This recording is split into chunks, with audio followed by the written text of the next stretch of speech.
ریاست جموں و کشمیر کے مسلمان ایک صدی سے زائد سکھوں اور ڈوگروں کی غلامی میں وحشیانہ مظالم کا شکار تھے۔ ایسے میں 1925 میں ہری سنگھ کے اقتدار سنبھالتے ہی ریاستی مسلمانوں کے مصائب میں کئی گنا اضافہ ہو گیا۔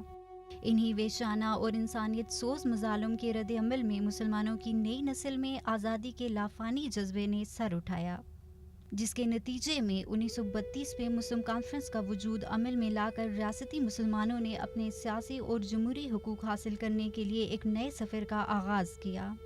ریاست کی مسلم اکثریت نے ظالم و جابر حکمران سے نجات حاصل کرنے کا مصمم ارادہ کر لیا۔ برصغیر میں جوں جوں حصول پاکستان کا مطالبہ زور پکڑتا گیا، ریاست جموں و کشمیر میں بھی مسلمانوں کی سیاسی جماعت کا پلڑا باری ہوتا چلا گیا۔ 1945 کے انتخابات میں مسلمانوں کی سیاسی جماعت مسلم کانفرنس نے مسلمانوں کی 80% نشستیں جیت لیں۔ مسلمانوں کی اس سیاسی بیداری کو دیکھ کر ڈوگرا حکومت بدحواس ہو گئی اور اس نے فوری طور پر ریاست میں ہر قسم کی سیاسی سرگرمیوں پر پابندیاں عائد کر دیں۔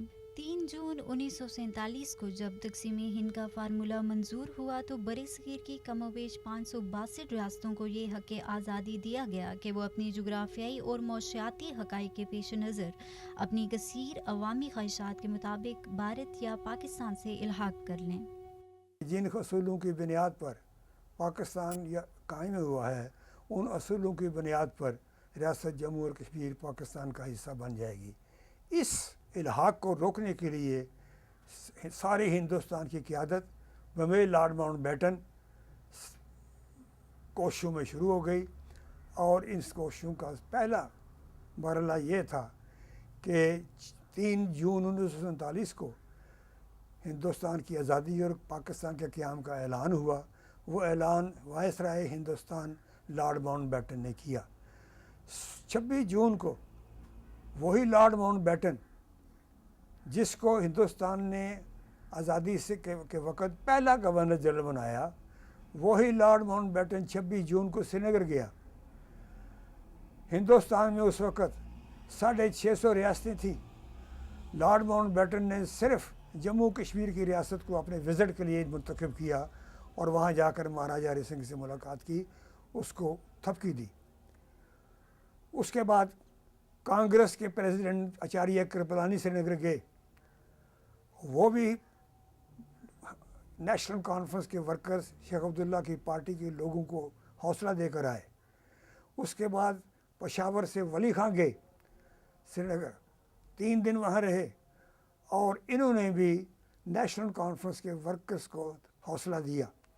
اور سب سے بڑھ کر اس سازش کا آخری عروج جو تھا ہندوستان کے باپو مہاتما گاندھی 1 اگست 1947 کو اسی مظفر آباد کے راستے سے نکل گئے اور 3 دن وہاں رہے، اور وہ مہاتما گاندھی خود چل کر مہاراجہ ہری سنگھ کے پیلس میں گئے، اس سے ملاقاتیں کی اور اس سے اس سازش کو مکمل کر کے آیا۔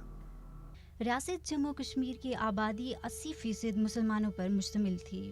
اس کی جغرافیائی سرحدیں 600 میل سے زائد پاکستان کے ساتھ ملتی ہیں۔ ریاست کی واحد ریلوے لائن سیالکوٹ سے ہو کر گزرتی تھی۔ مواصلات کا تمام نظام بھی پاکستان سے منسلک تھا۔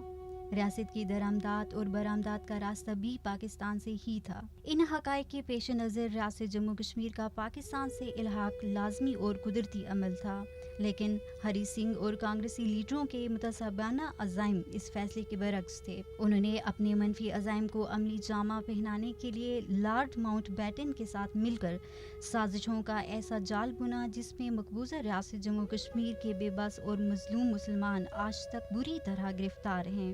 3 جون 1947 کے فارمولے کا اعلان ہوتے ہی ہندو لیڈر مہاتما گاندھی اور کانگریس کے صدر جے بی کرپلانی خود کشمیر پہنچے اور ہری سنگھ کے ساتھ اپنی سازشوں کے جال کی منصوبہ بندی کر لی۔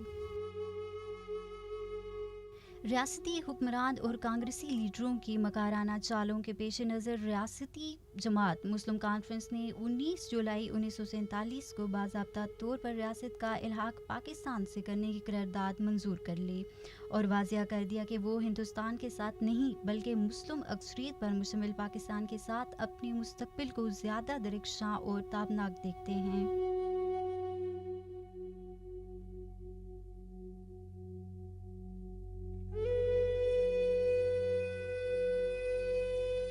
16